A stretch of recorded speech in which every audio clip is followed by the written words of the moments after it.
So I've got the fuel rail out. And sometimes these injector cups will sit in here. As you can see, one of these came with the injectors, like you can see right here. So what I like to do is I like to pull those out anytime I put injectors in and clean the O-ring behind it. So I'm working on getting these injector cups out. They can be kind of a pain in the butt, pain in the butt, because you get debris in behind here, and then when you work it back and forth, you're kind of prying up against that debris.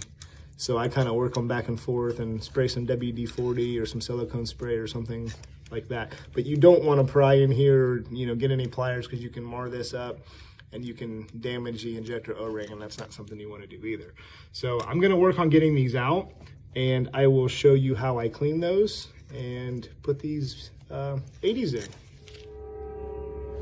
So I was going to kind of end the video there until I get a few things done, but I got these injectors back in, and I went to put the connector back in up over here, and I noticed that the wire looming is coming off of this.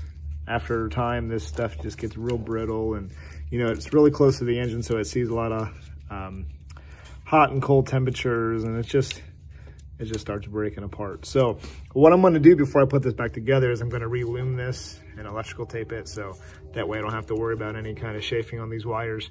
A lot of you guys have misfires and random codes, and a lot of it, I believe, is due to stuff like this, where these harnesses start falling apart and they rub against each other, and a lot of it's just wiring issues.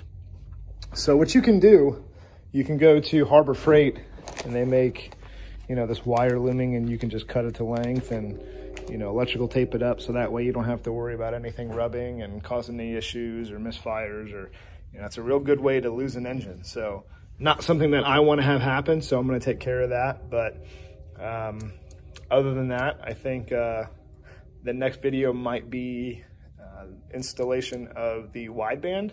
I'm going to need a wideband to get this thing tuned and start dialing it in. So I think that's going to be the next step, and I'm going to get the supercharger together, back on, get the ported blower ready, and like I said before, we're going to start making spools. So I've decided that I am going to switch to 93. I'm going to push it as far as I can. I don't know if I'll get down to a 2.6 without cooling mods or anything yet, so those are in the works. I don't want to put this heat exchanger on just yet, because I've got some other plans that I want to do all together, and that will involve this single pass intake manifold from Jason. So he's working on that now, and like I said, I want to put it on 93 and start off with, say, a 3-inch pulley or whatever I have. I think I have a 3.1 maybe.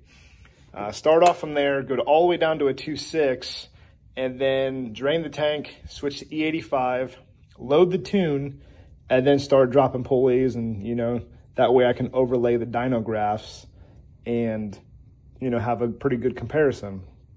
I will dyno after with my tuner, I've cleaned up the tune and I know that it's ready, so that way it'll shorten the process at the dyno. So that's what I'm going to go along with. I think that's the plan, and that's the end of this one.